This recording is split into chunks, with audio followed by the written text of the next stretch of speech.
பள்ளச்செருவில் கயலுகள படனக்கழனி அதனுள் போய் புள்ளு பிள்ளை கிரதேடும் புள்ளம் குடிதானே. திருமங்கையாழ்வார் புள்ளம்பூதங்குடி திருத்தலத்தை 10 பாசுரங்களால் பாடியுள்ளார். அதிலே கூறுகிறார், இங்கிருக்கும் நீர் வளப்பம் சொல்லொணாது. ஆங்காங்கு தின்று கொழுத்த மீன்களெல்லாம் துள்ளித் திரிகின்றன.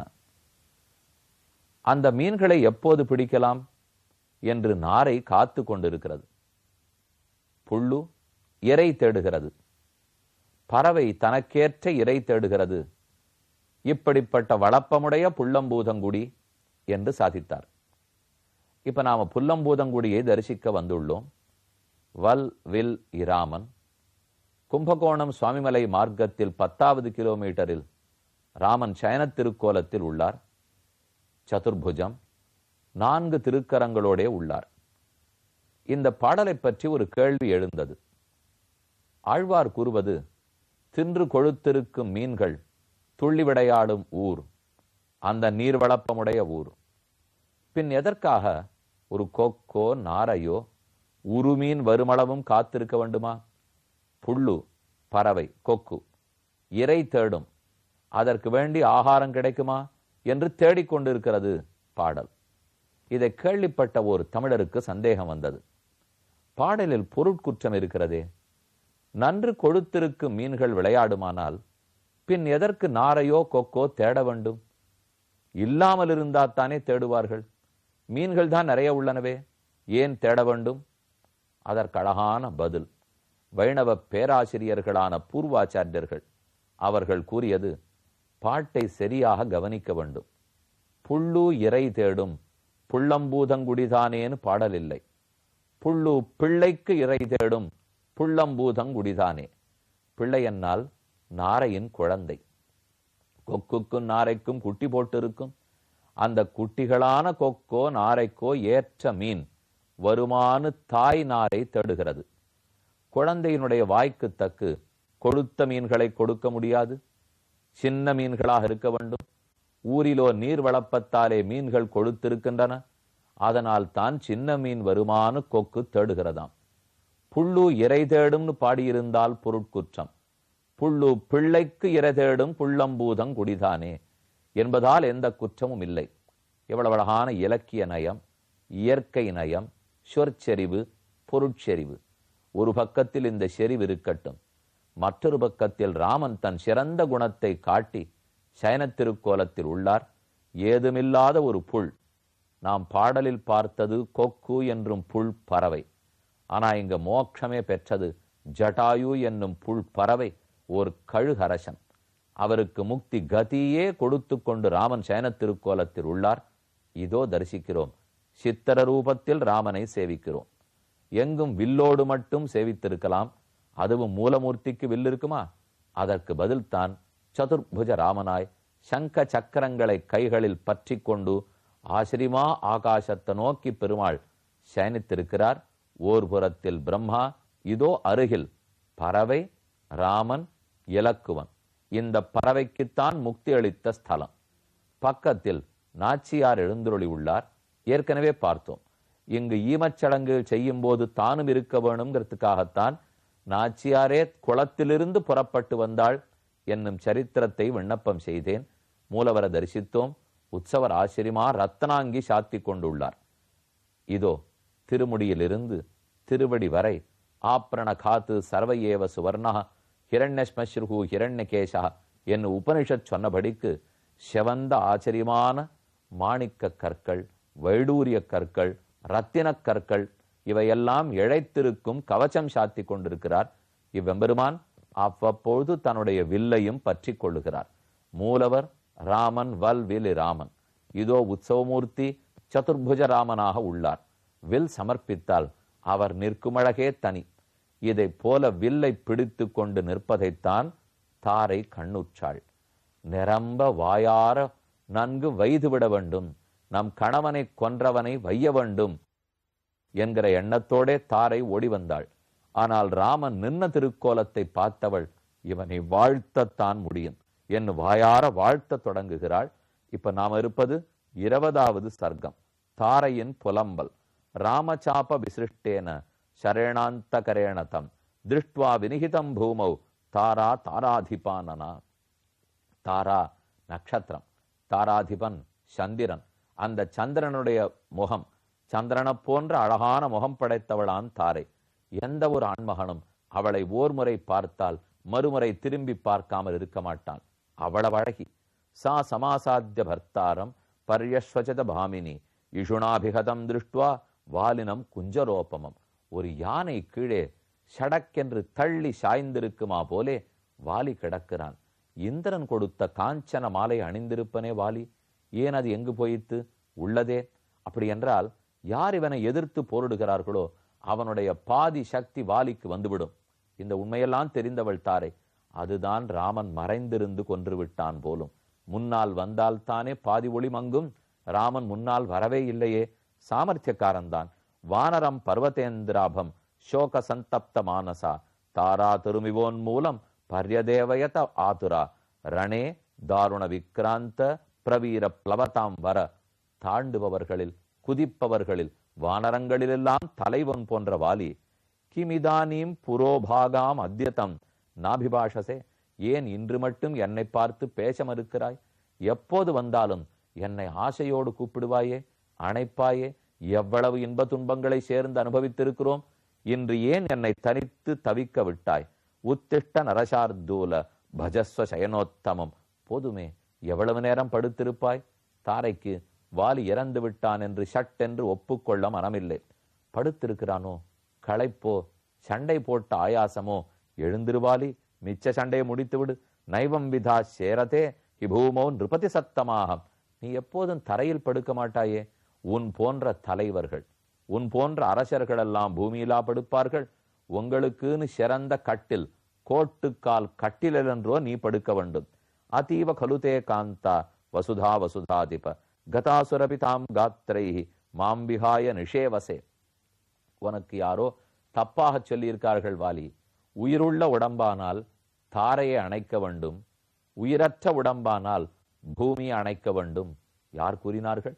உயிருள்ள உடம்போ உயிரற்ற உடம்போ என்னைத்தானே நீ அணைக்க வேண்டும். உனக்கு என்ன இன்று பூமா? இந்த பூமி மற்றொரு அணைப்பதற்கு ஆளானாளா? ஏன் தரையை கட்டி கொண்டு படுத்திருக்கிறாய்? என்றையன்றோ நீ அணைக்க வேண்டும். வியக்தமத்யத்வயா வீர தர்மத சம்பவர்த்ததா கிஷ்கிந்தேவபுரீரம்யா ஸ்வர்கமார்க்கே வினிர்மிதா. வாலி, நீ கூறுவாய் கிஷ்கிந்தையை போன்ற ஸ்வர்க்கமே கிடையாதென்று. உனக்கு மிகவும் பிடித்தது கிஷ்கிந்தை பட்டணம். எனக்கு ஒரு வியப்பு. இப்போது வீர சொர்க்கத்தை அடைந்திருப்பாயே, அங்கு ஏது கிஷ்கிந்தை? அங்கு கிஷ்கிந்தை இருக்காதே, பின் ஏன் கிஷ்கிந்தையை விட்டு போனாய்? ஒருவேளை ஏற்கனவே அங்கு கிஷ்கிந்தையை போன்ற ஊரை உருவாக்கி சென்று விட்டாயா? அந்த தைரியத்தில் தான் போனாயா? யான்யஸ்மாபிஸ்தயா சார்த்தம் வனேஷு மதுகந்திஷு விகிருதானி त्वया காலே தேஷாம் உபரமஹ் கிருதஹ. இங்கிருந்த ஆடல் பாடல் அனைத்தும் அங்குண்டா? ஏன் என்ன மறந்து போனாய்? நீ சொர்க்கத்துக்கு போயிருந்தால் என்னை அழைத்து போ என்று மட்டும் சொல்லவில்லை. நரகத்துக்கே போயிருந்தாலும் என்னை என் கூட்டித்தானே வாலி சென்றிருக்க வேண்டும். ஏன் விட்டு பிரிந்தாய்? त्वयि பஞ்சத்தம் ஆபன்னே மகா யூதப யூதபே ஹிருதயம் சுஸ்திதம் மஹ்யம் திருஷ்டுவா நிபதிதம் பூவி என்ன சோகாவிசந்தப்தம் ஸ்புடதேத்ய சஹஸ்ரதா. இன்னும் நீ இறந்தாய் என்பதை கேள்விப்பட்டு என் தலை வெடிக்கவில்லை, இருதயம் சுக்கு நூறாக பிளக்கவில்லை. ஏன்? அப்ப நீ ஒருவேளை உயிரோடு இருக்கிறாயோ? நீ இல்லை என்றால் நான் என்றோ மடிந்திருப்பேன். இப்போது நான் இருக்கிறேன், ஆகவே நீயும் இருக்கிறாயோ? சுக்ரீவஸ்ய त्वया भार्या ஹிருதா சச விவாசிதா யத்தஸ்ய யத்தஸ்ய त्वया புஷ்டிஹி பிராப்தேயம் பிளவகாதிப. யோசித்து பார்த்தேன், நீ ஓர் குற்றமும் புரியாதவன். ஆனால் ஓர் முறை குற்றம் புரிந்து விட்டாய். விடுமா தெய்வங்களெல்லாம் அதற்குத்தான் உன்னை அழித்தன போலும். சுக்ரீவஸ்ய त्वया भार्या ஹிருதா சச விவாசிதா. சுக்ரீவனுடைய மனைவியை நீ கவர்ந்தாய். ருமையை கவர்ந்தது முதல் குற்றம். மேலும் குற்றம், காலில் விழுந்த அரசனை. அவன் உன் தம்பி, அரசனாக இருந்தான் உண்மை. ஆனால் தன் தவறினதுங்கிறத ஒப்புக்கொண்டு உன்னிடத்தில் சமர்ப்பித்தான். ஆனால் அவனை விரட்டினாய், தன் இடத்தில் இருக்க முடியாமல் ஓட்டினாய். இது உன்னுடைய இரண்டாவது குற்றம். மாற்றான் மனைவியை கவர்ந்தது குற்றம். உன்னிடத்தில் அரசை சமர்ப்பித்தாலும் அவனை ஓட விரட்டி அடித்தது குற்றம். இந்த ரெண்டு குற்றத்துக்குத்தான் தண்டனை அனுபவித்து கீழே விழுந்தாய். நிஸ்ரேயசபரா மோகாத்வயா சாஹம் விகர்ஹிதா ஏஷா ப்ருவம் ஹிதம் வாக்கியம் வானரேந்திர ஹிதைஷினி ரூப யௌவன திருப்தானாம் தட்சிணானாஞ்ச மானத நூனம் அப்சரசாமாரிய சித்தானி பிரமதிஷ்யசி. நீ எப்பேற்பட்ட பேரழகிக்கும் உன் ஆண்மையைக் கண்டால் காதல் வராமல் போகாது. அப்படி இருந்த நீ போய் உயிரிழந்தா கீழே விழுந்திருக்கிறாய். பார், காலோ நிஷம்சயோ நூனம் ஜீவிதாந்த கரஸ்தவத் பலாத்தேனாவபன்னோசி சுக்ரீவ சியாவசோ வசி. கடைசியாய் சுக்ரீவன்கிற தம்பியனிடத்தையே தோற்றாய். இவன் உன்னை ஜெயிக்கத்தக்கவன் அல்லன். அவ்வளவு வீரமோ விவேகமோ இவனிடத்தில் கிடையாது. ஆனா ராமன் கைப்பிடித்த பலம், அதனால் தான் நீ அழிந்திருக்கிறாய். காலம் யாரையும் அழிக்கிறது. உனக்கு கெடுங்காலம் வந்துவிட்டது. ஆகையால் தான் நல்வார்த்தை கேட்கவில்லை. நீ புறப்படும் போதே தடுத்தேனே வாலி.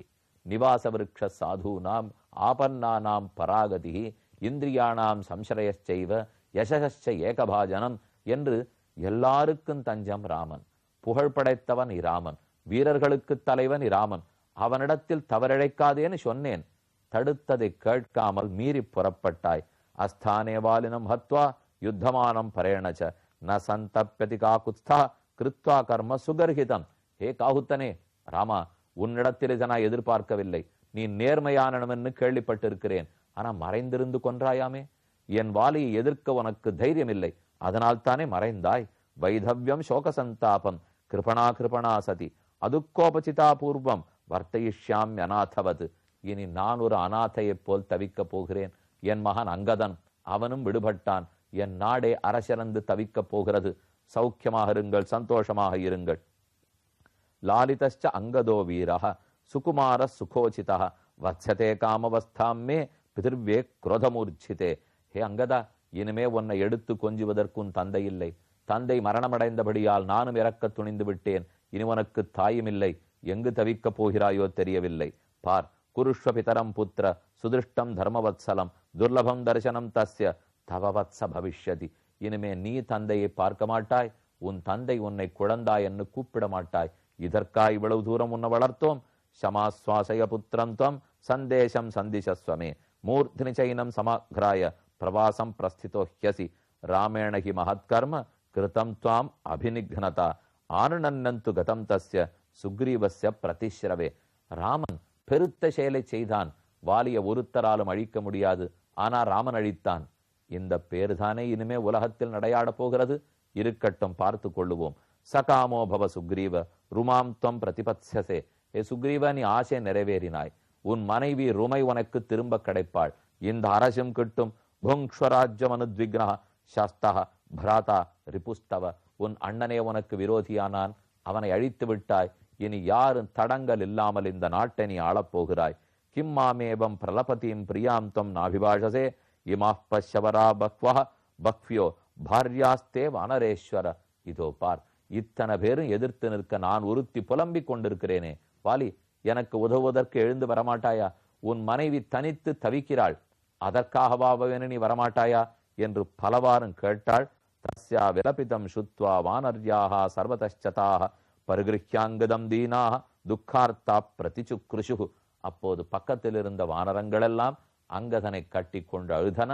மனைவியரெல்லாம் அழுதார்கள். தாரையும் அழுதாள். இப்படி இவர்கள் துக்கப்படுவதைக் கண்ட சுக்ரீவனே உள்ளுக்குள் உடைந்து போனான். அவனும் சேர்ந்து அழுதான்.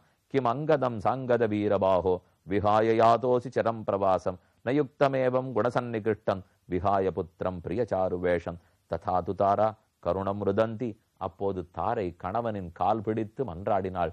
நான் என் வாழ்க்கையில் என்ன குற்றம் புரிந்திருந்தாலும் வாலி இப்போது மன்னித்து விடு. பர்த்து சமீபே சகவானரீபிகி வியவஸ்ததா பிராயம் அனிந்தியவர்ணா உபோபவேஷ்டும் புவி யத்ர வாலி. எங்கு வாலி சென்றானோ அவ்விடத்துக்கே போக தானும் பிரியப்பட்டாள். அழுதரற்றினாள். ஆக வாலி வானின் அப்புறத்து உலகத்துக்கு ஆகினான். இனி அங்கதன் எப்படி சேர்ந்தான்? சுக்ரீவ பட்டாபிஷேகம் எப்படி நடந்தது? 4 மாசம் மழை பெய்ய போகிறது. ராமன் காத்திருக்கிறான். யாது நடந்ததுன்னு பார்ப்போம். தற்போது புள்ளம்பூதங்குடி திவ்ய தேசத்திலிருந்து விடை பெற்று கொண்டு புறப்படுவோம்.